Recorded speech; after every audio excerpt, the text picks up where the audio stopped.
Hey, what's up guys? Welcome back to the next video. तो पिछली video में जो कि 24th पार्ट था, हमने पॉलीमॉर्फिज्म के बारे में डिस्कस किया था, जो कि कंपाइल टाइम पॉलीमॉर्फिज्म और run time polymorphism with examples, बहुत सारे एग्जांपल्स हमने देखे थे। तो आज की इस वीडियो में हम डिस्कस करेंगे गाइस एब्स्ट्रैक्शन के बारे में। So basically what is the meaning of abstraction, कहाँ पे यूज होता है और कैसे इसको इम्प्लीमेंट किया जाता है, तो इन सभी चीजों के बारे में हम डिस्कस कर लेंगे।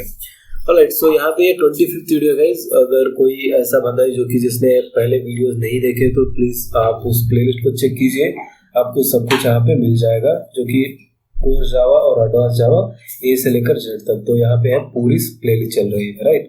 तो यहाँ पे एब्स्ट्रैक्शन जो है लास्ट पिलर है गाइस, यहाँ पे जावा के जो 4 इंपॉर्टेंट पिलर्स, जो पिलर्स होते हैं उसमें एब्स्ट्रैक्शन लास्ट वन है। तो इसके बाद हम डायरेक्टली अब जावा लाइब्रेरीज का स्टार्ट करने वाले हैं। उससे पहले एक सिंपल सा टॉपिक देखेंगे जिसका नाम है सिंगलटन क्लास, राइट। सो राइट, तो बेसिकली मैं डेफिनेशन को यहाँ पे पहले बता देता हूँ और उसके बाद एग्जांपल्स को दिखाऊंगा एक्लिप्स में, और पूरा एक्सप्लेनेशन भी हम वहाँ पे देख लेंगे, राइट। तो yes guys, the process of hiding the unnecessary implementation details and showing only the essential functionalities and behavior to the user with the help of abstract class or interface is called as abstraction. So basically abstraction का एक best example अगर लेना चाहूंगा तो मैं ATM का ले सकता हूँ गाइस। abstraction में क्या होता है कि जो भी फंक्शनलिटीज होती है सिर्फ उसी को हमें शो करना है। मतलब मुझे ये नहीं जानना है कि ATM के अंदर क्या कुछ ट्रांजैक्शन होता है। जब भी आप ATM पे जाते हैं अपना पिन डालेंगे, अपना कार्ड स्वाइप करेंगे और वहाँ पे आपका जो भी जितना भी अमाउंट निकालना है वो डाल देंगे। उसके बाद आपको डायरेक्टली कैश मिल जाएगा। लेकिन बैकग्राउंड में क्या होता है, वो बैंक के सर्वर पे जाएगा, उसके बाद सर्वर में से आपका बैलेंस चेक करेगा। अगर जो भी अमाउंट आप विड्रॉ करना चाहते हैं वो जो बैलेंस से ज्यादा है तभी आपको विड्रॉ मिलेगा, या फिर आपका आएगा कि insufficient balance, right. So this kind of operations are done in the back end. तो इसी को हम बोलते हैं एब्स्ट्रैक्शन। एब्स्ट्रैक्शन मतलब यूजर को इससे कोई मतलब नहीं है कि पीछे क्या हो रहा है, सिर्फ मुझे इतना जानना है कि क्या मैं पैसा विड्रॉ कर सकता हूँ, अगर विड्रॉ कर सकता हूँ तो मुझे पैसा दे दो, राइट। सो यहाँ पे यही चीज होती है। मतलब हमें कभी कभी कुछ ही फंक्शनलिटीज को सिर्फ दिखाना चाहता है या फिर दिखाना पड़ता है, और जो भी इंटरनल वर्किंग होती है उसको हमें नहीं दिखाना चाहता है या फिर नहीं हम दिखाना ही चाहते हैं। तो इसके चलते हमें एब्स्ट्रैक्शन को यूज करना पड़ता है, ठीक है। तो और एक एग्जांपल मैं ले सकता हूँ गाइस, लाइक कार का जो मतलब ड्राइविंग सिस्टम होता है, राइट। तो आपके पास क्या होता है, सिर्फ स्टीयरिंग होता है, राइट। लेकिन यहाँ पे इंटरनली बहुत सारी सर्किटरी होती है, बहुत सारा मैकेनिकल सिस्टम होता है जो कि कंबाइंडली वर्क करता है। अगर आप एक व्हील को अगर रोटेट करते हो तो बहुत सारे उसके रिलेटेड कंपोनेंट्स वर्क करते हैं, तभी एक मोशन जो है यहाँ पे मेंटेन हो पाता है। लेकिन वहां पे सिर्फ हमें जो चीज दिखाई देती है वो स्टीयरिंग है, मतलब वहां पे भी एब्स्ट्रैक्शन है, राइट। तो एब्स्ट्रैक्शन हर जगह है गाइस रियल लाइफ में। ये जो हुक्स के कॉन्सेप्ट है, फिर जो भी हम प्रोग्रामिंग करते हैं सब कुछ हम रियल लाइफ में रिलेट कर सकते हैं, राइट। सो रियल लाइफ और प्रोग्रामिंग बहुत ही सेम है गाइस। हम जैसे वर्क करते हैं वैसे ही सभी प्रोग्राम्स भी वर्क करते हैं। नॉट ओनली जावा, पाइथन, जो भी आप प्रोग्रामिंग लैंग्वेज लेंगे सभी जगह यही सेम कॉन्सेप्ट है और सेम चीज है, सिर्फ सिंटैक्स चेंज होगा, गॉट इट। तो एब्स्ट्रैक्शन का मतलब आपको समझ में आ गया। The process of hiding the unnecessary implementation and details and showing only the essential formalities and behaviour to the user with the help of abstract class और interface is called as abstraction, fine. अब उसके बाद आता है, in simple words abstraction is a process of hiding the implementation and showing the functionalities to the user. तो in order to achieve abstraction we have to follow the below rules. So basically इसमें 4 rules होते हैं guys, 3 rule same ही है। अगर polymorphism के आपने 3 rules देखे होंगे तो यहाँ पे आपको याद आ रहा होगा कि उसमें भी इनहेरिटेंस होता था, इसमें भी इनहेरिटेंस है। वहां पे भी मेथड ओवरराइडिंग यूज किया था, यहाँ पे भी मेथड ओवरराइडिंग है, और वहां पे भी अपकास्टिंग यूज किया था, यहाँ पे भी अपकास्टिंग है। लेकिन इन तीनों मेथड को यूज करने से पहले हमें यहाँ पे एक इंटरफेस का यूज करना होता है। एब्स्ट्रैक्शन में सिर्फ एक ही स्टेप एक्स्ट्रा आता है इसमें, जो कि याद रखने में बहुत ही आसानी होगी, इसीलिए बता रहा हूँ कि एब्स्ट्रैक्शन और रन टाइम पॉलीमॉर्फिज्म दोनों सेम ही है। उसी में जो भी रन टाइम पॉलीमॉर्फिज्म में 3 मेथड यूज होते थे वही same 3 method in the sense यहाँ पे मैं दिखाना चाहूंगा तो यहाँ पे है, ठीक है। तो यह देखिए, ये रन टाइम पॉलीमॉर्फिज्म, राइट। तो यहाँ पे रन टाइम पॉलीमॉर्फिज्म में जो 3 मेथड्स थे, यहाँ पे देख सकते हैं ये जो 3 मेथड है इनहेरिटेंस, मेथड ओवरराइडिंग और अपकास्टिंग, इन्हीं 3 मेथड्स को मैं यहाँ पे भी यूज कर रहा हूँ। In the sense inheritance, polymorph, method overriding और अपकास्टिंग, और उसके साथ ही मुझे एक इंटरफेस को यूज करना है। तो इन चारों चीजों को यूज करके हम इसका प्रोग्राम बनाते हैं। अब इसका प्रोग्राम मैं दिखाता हूँ गाइस आपको बना के। तो पहले एक्लिप्स को चलेंगे, यहाँ पे ऑलरेडी मैंने कुछ बना के रखा है, ठीक है। तो पहले एक नया पैकेज यहाँ पे बना लेते हैं, न्यू पैकेज, और यहाँ पे हम लिखने वाले अब्स्ट्रैक्शन प्रोग्राम्स, ठीक है। तो अब्स्ट्रैक्शन के सभी प्रोग्राम्स हम इस पैकेज में लिखेंगे। इसको कट कर देता हूँ गाइस, ये पॉलीमॉर्फिज्म का एग्जांपल्स था। ओके, तो अब्स्ट्रैक्शन प्रोग्राम्स, और इसमें एक नया क्लास बना लेता हूँ, ठीक है। तो न्यू क्लास, और क्लास का नाम लेंगे लाइक समथिंग पर्सन ले लेते हैं, राइट। तो सेम पैकेज में रहेगा, और इसको हम दे देते हैं फिनिश। फाइन गाइस, तो पर्सन नाम से एक मैंने क्लास बना दिया, राइट। तो अब इसको मैं अब्स्ट्रैक्ट क्लास बनाना चाहता हूँ। तो बेसिकली अब्स्ट्रैक्ट क्लास मतलब उसमें सिर्फ अब्स्ट्रैक्ट मेथड हो सकता है, और वहां पे जो भी लाइक इसको मैं अब्स्ट्रैक्ट कीवर्ड से लिखना होगा। अब्स्ट्रैक्ट अगर यहाँ पे लिखूंगा तो ये जो क्लास है ये अब्स्ट्रैक्ट क्लास हो जाएगा। अब अब्स्ट्रैक्ट क्लास है तो यहाँ पे मुझे एक अब्स्ट्रैक्ट मेथड भी एक लिखना होगा। तो अब्स्ट्रैक्ट मेथड के लिए मुझे अब्स्ट्रैक्ट कीवर्ड यूज करना है, अब्स्ट्रैक्ट, और उसके बाद यहाँ पे मैं लिखूंगा वाइड, और उसके बाद मैं लिखूंगा गाइस मेथड का नाम। लेट अस से वर्क जो है मेथड का नाम है, सॉरी यहाँ पे आगे लिखना है मुझे, ठीक है। तो वाइड, और यहाँ पे वर्क मेथड का मैंने नाम यहाँ पे दे दिया, ठीक है। तो एक अब्स्ट्रैक्ट मेथड है गाइस, जिसका ना कोई इम्प्लीमेंटेशन होगा, राइट। सिर्फ डिक्लेरेशन अगर होगा तो उसको हम बोलेंगे अब्स्ट्रैक्ट मेथड। अगर डिक्लेरेशन और इम्प्लीमेंटेशन दोनों है तो उसको बोलेंगे हम कॉन्क्रीट। जनरली हम जो लिखते थे कॉन्क्रीट लिखते थे, लेकिन अब से अब्स्ट्रैक्ट भी हमने सीख लिया है, राइट। तो इन चीजों के बारे में मैंने ऑलरेडी डिस्कस किया है पिछली सेशंस में। तो मैंने एक अब्स्ट्रैक्ट मेथड यहाँ पे बना दिया, बस इतना ही इस क्लास में गाइस, ठीक है। तो उसके बाद इसको सेव कर देता हूँ। अब फिर से यहाँ पे जाएंगे और नया क्लास बना लेते हैं, ठीक है। तो नया क्लास, और उसका नेम लेट अस से एम्प्लॉय दे देते हैं, ठीक है। तो न्यू एम्प्लॉय, और सेम पैकेज में रहेगा, और यहाँ पे मैं इसको भी बना देता हूँ। तो सेम पैकेज में मैंने इस क्लास को बना लिया है। अब इसमें मैं इनहेरिटेंस भी अचीव करूंगा। पहले तो पहला पॉइंट क्लियर हो गया गाइस, स्टेप बाय स्टेप देखिए, ठीक है। अब्स्ट्रैक्ट और या फिर इंटरफेस यूज करना है, तो इंटरफेस मैंने यहाँ पे यूज किया, या फिर अब्स्ट्रैक्ट क्लास और इंटरफेस सेम होता है। तो सॉरी मैंने इसको रन किया, सॉरी। तो यहाँ पे देखिए, यहाँ पे एक इंटरफेस है, in the sense abstract class है, उसके बाद अब्स्ट्रैक्ट मेथड है, और यहाँ पे मैंने क्या किया, एक एम्प्लॉय का ऑब्जेक्ट, एम्प्लॉय का क्लास क्रिएट किया, और इसमें इनहेरिटेंस करने वाला हूँ। इनहेरिटेंस कैसे कर सकता हूँ? एक्सटेंड कीवर्ड की मदद से, क्लास एम्प्लॉय एक्सटेंड्स, और यहाँ पे पर्सन को मैं इनहेरिट करूंगा। तो पर्सन यहाँ पे मैं लिख देता हूँ गाइस। तो बेसिकली पर्सन जो है यहाँ पे पी कैपिटल है, तो पी मुझे कैपिटल लिखना होगा, फाइन। तो ठीक है, तो यहाँ पे मैंने इसको लिख दिया।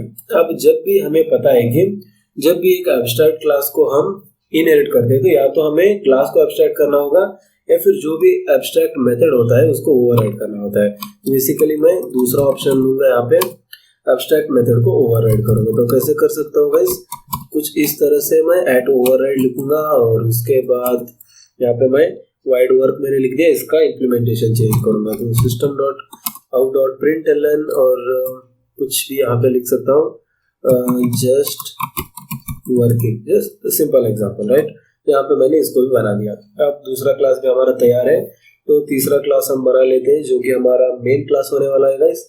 तो इसको भी मैं जल्दी से बना लूंगा, ठीक है। तो इसका नाम मैं ले लेता हूँ, लेट अस से टेस्ट, ठीक है। तो टेस्ट मैंने ले लिया, same package, I just want this auto generated public static void main, इसको भी मैंने यहाँ पे ले लिया, फाइन।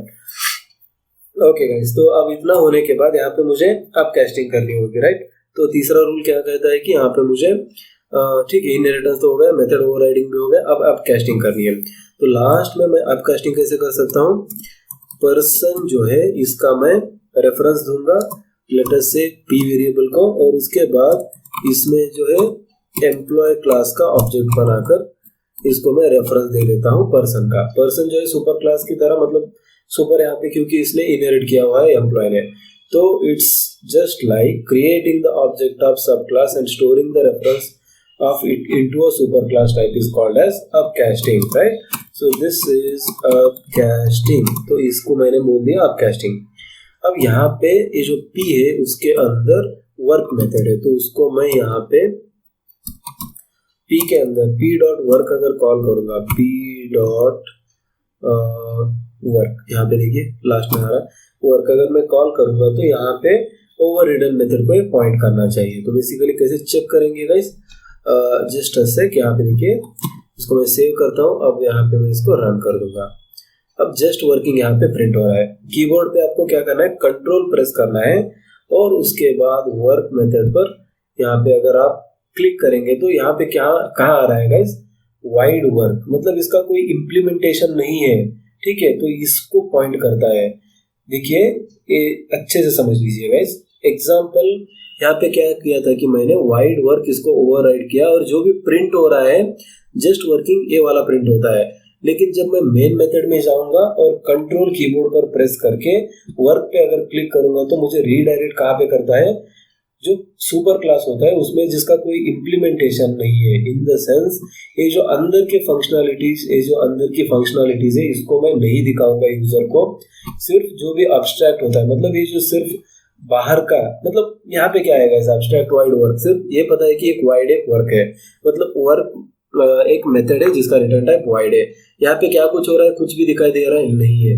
जो भी दिखाई दे रहा है इस क्लास में दिखाई देता है जो कि इंटरनल वर्किंग है, इसको ये पॉइंट नहीं करता. राइट, तो अगर मैं यहाँ पे रीडायरेक्ट करूंगा तो यहाँ पे आ जाता है. राइट, तो वर्क मेथड कहाँ पे रीडायरेक्ट कर रहा है, यही इंपॉर्टेंट है.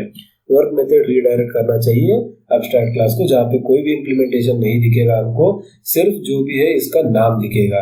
तो this is called as abstraction guys. Right, abstracting means जो भी एम्प्लॉय में मैंने इम्प्लीमेंटेशन किया था इसको मैं हाइड कर रहा हूँ, इसको मैं दिखाऊंगा नहीं, सिर्फ इसका वर्किंग दिखाऊंगा. वर्किंग कैसे पता चलेगा, यहाँ पे वर्क इसका नाम है, तो जो भी मेथड है सिर्फ मेथड का नाम दिखाऊंगा मैं. Right, so this is abstraction और ऐसे अचीव किया जाता है. अगर मैं समराइज करना चाहूंगा तो इसको 4 पॉइंट में, सबसे पहले मुझे एब्स्ट्रैक्ट क्लास या फिर इंटरफेस दोनों यूज कर सकते हैं. मैंने एब्स्ट्रैक्ट क्लास यूज किया, एब्स्ट्रैक्ट क्लास उसका नाम पर्सन दिया और इसमें एक मेथड को डिफाइन किया जिसका नाम है वर्क और इसमें कोई इम्प्लीमेंटेशन नहीं है. उसके बाद मैंने दूसरा क्लास क्रिएट किया जिसका नाम था एम्प्लॉय और उसमें पर्सन क्लास को मैंने एक्सटेंड किया, इन द सेंस इनहेरिट किया. तो दूसरा पॉइंट भी यहाँ पे सेटिस्फाई हो गया. अब उसके बाद मैंने उसको ओवरराइड कर दिया, तीसरा पॉइंट सेटिस्फाई हो गया. अब लास्ट पॉइंट था गाइस अपकास्टिंग करना. तो अपकास्टिंग मैंने मेन मेथड में कर लिया. यहाँ पे creating the object of sub class, मतलब एम्प्लॉय का मैंने ऑब्जेक्ट बना दिया, उसको सुपर क्लास के टाइप के रेफरेंस में मैंने यहाँ पे स्टोर किया हुआ है. तो P में कौन सा ऑब्जेक्ट होगा, एम्प्लॉय क्लास का ऑब्जेक्ट होता है. तो P के अंदर अगर वर्क को मैं कॉल करूंगा तो हमेशा ओवररिडन मेथड आएगा. ओवररिडन मेथड में मैंने लिखा है जस्ट वर्किंग, तो that's why just working print हो रहा है. लेकिन जब आप कंट्रोल प्रेस करके वर्क पर क्लिक करेंगे तो आपको रीडायरेक्ट करता है गाइस यहाँ पे अब्स्ट्रैक्ट मेथड पे, क्योंकि ये एब्स्ट्रैक्शन हो रहा है यहाँ पे. Right, so this is how abstraction will be working. Fine, तो आई होप आपको एक एग्जांपल अच्छे से समझ में आ चुका है गाइस. अब अगर देखना चाहेंगे तो बहुत सारे एग्जांपल्स और भी हम देख सकते हैं. In the sense like okay guys, एक एग्जांपल मैं जरूर लिखना चाहूंगा लेकिन थोड़ा सा टाइम कंज्यूमिंग हो सकता है. राइट, लेकिन फिर भी हम लिखेंगे. राइट, सो एब्स्ट्रैक्शन प्रॉब्लम्स, और इसमें एक नया इंटरफेस हमें क्रिएट करना है गाइस. सो बेसिकली यहाँ पे आएंगे और इसके बाद इंटरफेस. ठीक है, तो मैं पहले एक नया इंटरफेस क्रिएट करता हूँ, उसका नाम लेटेस्ट से, तो जो एब्स्ट्रैक्ट क्लास के साथ मैंने एक एग्जांपल दिखाया, अब मैं इसके साथ दिखाता हूँ आपको इंटरफेस के साथ कैसे क्रिएट करना है. राइट, सो इंटरफेस का नाम क्या दिया मैंने, बैंक दे दिया. ठीक है, तो फिनिश कर देंगे. राइट, तो इंटरफेस मैंने क्रिएट किया, इनको कट कर देता हूँ बस, इनकी कोई जरूरत नहीं, कंफ्यूजन बाद में आपको हो सकता है. पब्लिक इंटरफेस बैंक हो गया. अब इंटरफेस के अंदर क्या हो सकता है गाइस, मैं एब्स्ट्रैक्ट मेथड्स को लिख सकता हूँ. तो कुछ एब्स्ट्रैक्ट मेथड्स को लिखता हूँ. लाइक मैं क्या करने जा रहा हूँ, बेसिकली एक बैंकिंग सिस्टम जहाँ पे आप कुछ डिपॉजिट करेंगे, कुछ विड्रॉ करेंगे और उसके बाद चेक, अपना जो बैलेंस है उसको भी चेक कर सकेंगे. तो इस एग्जांपल को मैं आपको इंप्लीमेंट करके दिखाता हूँ एब्स्ट्रैक्शन की मदद से. तो कैसे करेंगे, पहले तो मैं पहले रूल के हिसाब से एब्स्ट्रैक्ट क्लास या फिर इंटरफेस लेना चाहिए. तो मैं इंटरफेस लेता हूँ क्योंकि पिछले एग्जांपल में मैंने एब्स्ट्रैक्ट क्लास के साथ दिखाया था. तो दो टाइप के दो एग्जांपल हो जाएंगे. तो वाइड मैंने एक रिटर्न टाइप दिया, उसके बाद मेथड दे देता हूँ डिपॉजिट, लेट अस से अमाउंट अगर डिपॉजिट कर रहे हैं तो डिपॉजिट मेथड होगा, तो इसमें इंट एक वेरिएबल होगा इंट अमाउंट, ठीक है। तो एक सिंपल सा मेथड हो गया। अब सेम इसी तरह दूसरा मेथड विड्रॉ एक मेथड हो गया, और इसमें क्या होता है गाइस, सेम इसमें भी मुझे अमाउंट डालना होगा, मतलब कितना अमाउंट में विड्रॉ करना चाहता हूँ इसको मुझे स्पेसिफाई करना है। अब उसके बाद तीसरा मेथड होता है चेक बैलेंस, ठीक है। तो check balance basically like check balance एक मेथड है, और यहाँ पे इसमें कोई पैरामीटर नहीं होगा क्योंकि सिर्फ बैलेंस चेक करना है, राइट। तो यहाँ पे बेसिकली मैंने एक इंटरफेस बना दिया। अब इसी के साथ में एक क्लास बना लेता हूँ गाइस, इन द सेंस यहाँ से मैं डायरेक्ट बना सकता हूँ क्लास, और क्लास का नेम लेट अस से लाइक एटीएम दे देते हैं, ठीक है। तो क्लास का नेम है गाइस एटीएम, कैपिटल में ही लिख दूंगा, अच्छा लगेगा, पेटीएम, और सेम पैकेज में रहेगा, ठीक है। तो ओके, क्लास एटीएम हो गया, और उसके बाद इनहेरिट करना है मुझे इस वाले बैंक इंटरफेस को। तो इसके लिए एक्सटेंड्स कीवर्ड नहीं यूज कर सकते। कौन सा कीवर्ड यूज होता है गाइस, इम्प्लीमेंट्स, क्योंकि हम इंटरफेस को इनहेरिट कर रहे हैं। तो मुझे लिखना होगा इम्प्लीमेंट्स और इंटरफेस का नाम है बैंक। Okay fine. तो अब इसके बाद जब भी हम इंटरफेस को यहाँ पे मतलब इनहेरिट करते हैं तो यहाँ पे एक आपको एरर शो हो रहा होगा, ठीक है। तो एरर क्या कहता है, add unimplemented method make the type as abstract. So basically यहाँ पे आप इसको भी एब्स्ट्रैक्ट कर सकते हैं, या फिर यहाँ पे ये जो मेथड्स है इसको ओवरराइड करना होगा, राइट। तो इसको हमने डिस्कस किया है। अब मैं ओवरराइड करूंगा, इसको एब्स्ट्रैक्ट नहीं बनाना चाहता। तो इसके अंदर एक लोकल वेरिएबल मैं डिफाइन करता हूँ, लेट अस से जो भी मेरा स्टार्टिंग बैलेंस होगा, लेट अस से स्टार्टिंग बैलेंस इज लाइक, यार कुछ भी ले सकता हूँ, 7000 ले लेते हैं। तो 7000 is my starting balance. Now मैं ओवरराइड करता हूँ। देखिए ये जो जैसे मैं ओवरराइड कर दूंगा इन सभी मेथड्स को, कौन से, डिपॉजिट, विथड्रॉ और चेक बैलेंस को, ये वाला एरर चला जाएगा, राइट। या फिर मैं यहाँ पे अगर एब्स्ट्रैक्ट लिखूंगा तो ये वाला एरर चला जाएगा, राइट। तो मैं उसको नहीं करना चाहता, एब्स्ट्रैक्ट नहीं करूंगा, मैं यहाँ पे ओवरराइड कर दूंगा।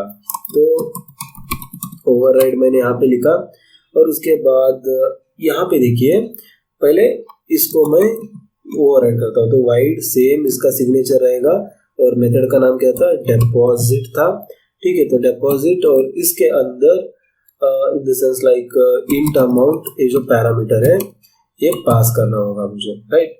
और उसके बाद यहाँ पे open close parenthesis system dot out dot println, like यहाँ पे मैं एक स्ट्रिंग लिखना चाहूंगा, डिपॉजिटिंग अमाउंट, और यहाँ पे इसको कॉन्कैटिनेट करूंगा अमाउंट से, ठीक है। तो अमाउंट से मैंने इसको कॉन्कैटिनेट कर दिया। लेकिन फिर भी अगर यहाँ पे आप देख सकते हैं कि एक एरर शो हो रहा है गाइस, लेकिन उससे पहले मैं इसको कंप्लीट कर देता हूँ। पहले एरर के ऊपर आऊंगा, मैंने इंटेंशनली वहां पे इसको करेक्ट नहीं किया। इसको मैं चाहता हूँ कि आप ये सभी चीजें ऑब्जर्व करें। तो इसी के लिए मैं रियल टाइम में लिख रहा हूँ गाइस, इन द सेंस मैं प्रोग्राम पहले लिख के आपको दिखा सकता हूँ, वीडियो शॉर्ट हो सकता है, लेकिन आपको ये वाला जब एरर आएगा तब आपको पता नहीं चलेगा कि ये क्यों आ रहा है, और यहाँ पे भी एरर है, यहाँ पे भी है, कैसे वो रिमूव होता है, इन सभी चीजों के बारे में देखेंगे, ठीक है। तो पहले बैलेंस को मैं अपडेट कर देता हूँ। Balance will be equal to, जब आप डिपॉजिट करेंगे तो ऑब्वियसली बढ़ेगा, balance equal to balance plus जो भी अमाउंट आपने डिपॉजिट किया था। तो balance equal to balance plus amount, ये चीज हो गया, राइट। तो उसके बाद यहाँ पे फिर से मैं एक सिस आउट स्टेटमेंट लिखना चाहूंगा, system dot out dot println, और यहाँ पे लिखूंगा अमाउंट डिपॉजिटेड सक्सेस, ठीक है। तो अमाउंट डिपॉजिटेड सक्सेस या फिर सक्सेसफुली, कुछ भी हम लिखेंगे, फाइन गाइस। लेकिन यहाँ पे एरर देखिए, फिर भी एरर है, क्योंकि आपको ये ध्यान में रखना है कि wide deposit int amount, deposit जो है एक अब्स्ट्रैक्ट मेथड है, और इंटरफेस में जो भी अब्स्ट्रैक्ट मेथड होता है उसका डिफॉल्ट एक्सेस क्या होता है गाइस, पब्लिक होता है। इन द सेंस ये इंटरनली कुछ ऐसा है, पब्लिक वाइड डिपॉजिट है। अगर जब भी मैं कोई इनहेरिटेंस करता हूं तो उसका एक्सेस या तो सेम होना चाहिए या फिर हायर होना चाहिए। लेकिन यहाँ पे क्या हो रहा है कि जब भी हम कोई मेथड में अगर लिखते हैं तो उसका एक्सेस क्या होता है गाइस, लोअर होता है या फिर डिफॉल्ट हो जाता है, राइट। तो एक चीज क्लियर है कि यहाँ पे हमें एक्सेस इसका बढ़ाना होगा, राइट, क्योंकि जो भी यहाँ पे डिफॉल्ट होगा उसका पब्लिक होता है। अगर मैं पब्लिक हटा भी दूंगा तो पब्लिक ही है गाइस, क्योंकि ये इंटरफेस में लिखा गया मेथड है। इन सभी इंटरनल चीजों को हमें समझना होगा। तो बेसिकली अगर मैं यहाँ पे पब्लिक लिखता हूँ तो ये एरर चला जाएगा। तो देखिए आप कैसे एरर चला गया। अगर मैं इसको हटाऊं तो फिर से आ जाता है, अगर कंट्रोल को जेड कर दूं तो नहीं आएगा, राइट। तो दिस इज हाउ, लाइक ये जो बारीकी है गाइस, जब भी आप रियल टाइम में प्रोजेक्ट को देखेंगे, रियल टाइम में जब मैं कोडिंग करूंगा, जब आप उसको देखेंगे तो आपको समझ में आएगा। अदरवाइज में डायरेक्टली लिखा हुआ होगा तो आपको लगेगा कि ऐसे ही लिखना है, लेकिन जब आप गलतियों को समझ कर लिखेंगे तो आपको बहुत ही इफेक्टिव होता है। इसीलिए मैं बहुत वीडियोस लेंदी होती है गाइस, और बेसिकली सभी मुझे यही बोलते हैं कि बहुत लेंदी वीडियोस होती है, देख नहीं सकते। लेकिन गाइस यार, जो भी मतलब जेन्युइनली अगर मैं I mean this is a way guys, right, so I don't say like anything else. Okay guys, तो बेसिकली फिर से मैं दूसरे वाले मेथड को भी यहाँ पे ओवरराइड कर देता हूँ, वाइड, और इसका नाम क्या है, विड्रॉ। ठीक है, तो वाइड विड्रॉ मैंने लिख दिया, और इसमें भी मुझे एक पैरामीटर जो कि अमाउंट है इसको पास करना होगा, और इसके बाद system dot out dot print LN, like यहाँ पे एक स्ट्रिंग पास कर सकता हूँ, विड्रॉइंग RS, और यहाँ पे अमाउंट को हम कॉन्कैटिनेट कर देंगे, राइट। तो अगर विड्रॉ किया है तो बैलेंस को अपडेट करना है, balance equal to balance minus amount हमें लिखना है, राइट। तो उसके बाद और एक मैसेज यहाँ पे मैं चाहे तो प्रिंट कर सकता हूँ guys, like amount withdraw successfully, something like that.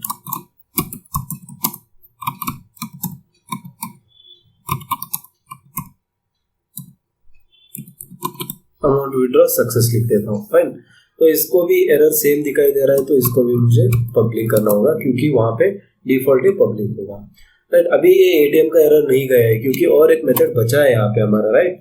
So that is check balance. तो उसको भी मैं ओवरराइड कर देता हूँ, @override, और उसके बाद यहाँ पे पब्लिक पहले लिख देता हूँ, पब्लिक वाइड, और इसका नाम था चेक बैलेंस, और इसमें कोई पैरामीटर नहीं है, और इसके अंदर system dot out dot print LN, और यहाँ पे मैं लिखूंगा अवेलेबल बैलेंस इज, और RS में लिखना चाहूंगा यहाँ पे इंडियन रुपीज, और यहाँ पे बैलेंस को मैं प्रिंट कर दूंगा, फाइन। सो अब देखिए गाइस, यहाँ पे एटीएम का एरर चला गया है, क्योंकि इन सभी को जब तक मैं ओवरराइड नहीं करता यहाँ पे एरर नहीं जाएगा, फाइन। तो अब एरर चला गया है गाइस, गॉट इट। तो एक हमारा क्लास बन चुका है। अब सेम थिंग मैं यहाँ पे और एक मतलब जो भी एंड यूजर है उसका एक क्लास बना लेता हूँ, लेट अस से like account holder, this is account holder. एक क्लास हमने बना लिया, सेम पैकेज में रहेगा, और इसमें हमारा मेन मेथड भी आएगा गाइस। तो बेसिकली मैंने एक अकाउंट होल्डर के नाम से एक नया क्लास बना दिया। अब इसको हम कॉल करेंगे यहाँ पे, फाइन। तो कैसे लिख सकता हूँ guys, basically public static void में सब कुछ हो चुका है। अब मैं पहली चीज क्या करूंगा, यहाँ पे अप कैस्टिंग कर लेता हूँ। तो अप कैस्टिंग करना है तो मुझे पहले जो इंटरफेस है बैंक, इसका मुझे रेफरेंस देना है। तो बैंक टाइप ऑफ रेफरेंस, और लेट अस से ओबीजे वेरिएबल ले लेता हूँ। इसमें मैं एटीएम का क्या है गाइस, एटीएम का एक मतलब वेरिएबल को पास करने वाला हूँ, राइट। तो एटीएम का जो है कंस्ट्रक्टर में यहाँ पे पास कर देता हूँ, ओके। तो इसके अंदर अब क्या करूँगा, पहले obj डॉट चेक बैलेंस कर लेता हूँ। तो यहाँ पे आपको सभी मेथड्स आ रहे होंगे, एक्लिप्स हमेशा हेल्प करता है। इसके बाद एक sysout स्टेटमेंट डाल देते हैं, ठीक है। तो इसके बाद एक sysout स्टेटमेंट, और फाइन। तो इसको मैं कॉपी कर देता हूँ, फिर से यूज होगा मुझे, ओके। तो मैंने चेक कर दिया बैलेंस। अब क्या करूँगा, obj डॉट डिपॉजिट करूँगा। तो बेसिकली डिपॉजिट कितना अमाउंट डिपॉजिट करना है, लेट अस से 3000 हमने डिपॉजिट कर दिया। अब इसके बाद अगर मैं चेक बैलेंस कॉल करूंगा यहाँ पे, मतलब जितना बैलेंस है उसको अगर मैं देखना चाहूँगा तो ये देख सकता हूँ, फाइन। और उसके बाद यहाँ पे मैं एक लाइन ब्रेक डाल देता हूँ, लेट अस दिस वन। तो कॉपी और यहाँ पे हमने पेस्ट कर दिया, फाइन। तो इसके बाद और एक चीज कर सकता हूँ, विड्रॉ कर सकता हूँ गाइस। तो obj.withdraw, कितना अमाउंट विड्रॉ करना है मुझे, 4000 कर लेता हूँ, ठीक है। और उसके बाद फिर से मैं यहाँ पे चेक बैलेंस को कॉल करके अपना बैलेंस देख सकता हूँ, और उसके बाद एक लाइन भी मैं यहाँ पे डालना चाहूंगा, फाइन। तो इतनी चीजें मैंने कर ली गाइस। एक किया, पहले बैलेंस को चेक किया, फिर डिपॉजिट किया, फिर विड्रॉ किया, फाइन। तो yes, that's it and I think this should work fine. Let me just save this one and run this thing. अब आप देख सकते हैं गाइस, हमें आउटपुट पूरा का पूरा यहाँ पे दिखाई दे रहा है। पहला क्या था, अवेलेबल बैलेंसेस RS 7000, तो हमने इनिशियलाइज किया 7000 से। डिपॉजिटिंग अमाउंट 3000 सक्सेसफुली, 7000 में 3000 किया मैंने, अमाउंट डिपॉजिटेड सक्सेस। उसके बाद अवेलेबल बैलेंसेस 10000, 7 + 3 10। उसके बाद विड्रॉइंग 4000, अमाउंट विड्रॉ सक्सेसफुली हो चुका है, और अवेलेबल बैलेंस जो है हमारा 6000 यहाँ पे हो चुका है, right. So this is how abstraction, मतलब इसको अगर मैं पॉइंट करना चाहूंगा तो देखिए गाइस, अगर मैं इस विड्रॉ पर कंट्रोल, कीबोर्ड पर कंट्रोल प्रेस करना है, उसके बाद देखिए कीबोर्ड पे कंट्रोल प्रेस करो और उसके बाद यहाँ पे क्लिक कर दो, तो यहाँ पे कहाँ रीडायरेक्ट करता है, देखिए गाइस कितना ब्यूटीफुल कॉन्सेप्ट है, राइट। तो यहाँ पे मैंने किस डिपॉजिट कंट्रोल प्रेस किया और यहाँ पे मैंने कीबोर्ड पर एंटर दबाया, तो बेसिकली डिपॉजिट जो कि इंटरफेस में इसी पर रीडायरेक्ट कर रहा है, ना कि मुझे यहाँ पे रीडायरेक्ट करता है guys, right. So this is how the abstraction works guys, ठीक है। तो बेसिकली आपको समझ में आ चुका होगा कंप्लीटली, राइट। सो अगर मैं इसको समराइज करना चाहूंगा, फिलहाल किसी को बोर लग रहा होगा तो प्लीज यार पढ़ मी, लेकिन फिर भी यहाँ पे मैंने इंटरफेस क्रिएट किया, उसके अंदर 3 मेथड्स मैंने डिफाइन किए, डिपॉजिट, विड्रॉ और चेक बैलेंस। उसका मैंने इम्प्लीमेंटेशन लिखा यहाँ पे ATM क्लास में है। तो बेसिकली स्टार्टिंग बैलेंस था 7000, तो उसके बाद मैंने तीनों मेथड को ओवरराइड किया हुआ है यहाँ पे, और डिपॉजिटिंग अमाउंट, जो भी लॉजिक लिखना चाहे आप लिख सकते हैं, जस्ट एग्जांपल मैंने लिखाया था यहाँ पे। उसके बाद मैंने यहाँ पे विड्रॉ को भी मैंने ओवरराइड किया, उसके बाद मैंने सेम यार, अब एग्जांपल जो भी मैंने ATM लिखा था, ये जो भी फंक्शन होता है ये बैंक के सर्वर में होता है, राइट। तो लेकिन आपको सिर्फ जो भी दिखाई देता है यहाँ पे यही दिखाई देगा कि आपने विड्रॉ किया, मतलब ये जो आउटपुट है ये सिर्फ आपको ये दिखाई देगा। अवेलेबल बैलेंस कितना है, डिपॉजिट आप कितना किया, उसके बाद हुआ या फिर नहीं, उसके बाद रिमेनिंग बैलेंस कितना था, तो ये जो है हमको दिखाई देता है, और ये जो है कंप्यूटर इंटरनली सब कैलकुलेट करता है। तो बेसिकली इसको हमें यूजर से हाइड करना है, तो इसके चलते एब्स्ट्रैक्शन को हम कुछ इस तरह से इम्प्लीमेंट करेंगे। आई होप आपको ये एग्जांपल अच्छा लगा है गाइस। सो अगर अच्छा लगा होगा तो बिल्कुल यार वीडियो को लाइक कर दो, चैनल को सब्सक्राइब नहीं किया तो सब्सक्राइब कर दो, मोटिवेशन मिलेगा हमें भी, और भी अच्छे वीडियो हम इन फ्यूचर लाएंगे आपके लिए। Thank you. So that's it in this video guys. अब नेक्स्ट हमारा टॉपिक होगा बहुत ही interesting one, that is singleton class. अब मैं इसको पूरा रियल लाइफ एग्जांपल के साथ जोड़कर आपको दिखाऊंगा, और प्रोग्राम ऑफकोर्स में, जैसे कि आप देख सकते हैं मेरा जो भी एक ट्यूटोरियल होता है उसमें कम से कम 3 प्रोग्राम में एक टॉपिक पे बना ही देता हूँ गाइस। जितने ज्यादा प्रोग्राम आप प्रैक्टिस करेंगे उतना ही इजी होगा आपको लिखने में भी और समझने में भी। थ्योरी में कुछ नहीं, सिर्फ तो एक पेज थ्योरी में दिखाता हूँ, उसके बाद आपको पूरा यहाँ पे एक्लिप्स में समझा दूंगा, राइट। सो सिंगलटन रियल लाइफ में कहाँ पे यूज होता है, क्यों इसका इंपॉर्टेंस है, और इंटरव्यू में बहुत ही इंपॉर्टेंट है गाइस। 90% आपको पूछा जाता है सिंगलटन क्लास को कैसे क्रिएट करोगे, उसका क्या यूज है, क्यों इसको क्रिएट किया जाता है। तो इन तीनों क्वेश्चन को आप लिख के ले लीजिए, फिक्स आएंगे, ठीक है। तो नेक्स्ट पार्ट को आप जरूर देखिए, that is I hope 25th होगा, थंबनेल में आपको मिल जाएगा, और ऊपर आई बटन में होगा, नीचे भी मैं डिस्क्रिप्शन में डाल देता हूँ गाइस। इसको मैं एक सीरीज की तरह बना रहा हूँ, right. So that's it in this video guys. Thank you so much for watching, see you in the next one, have a nice day.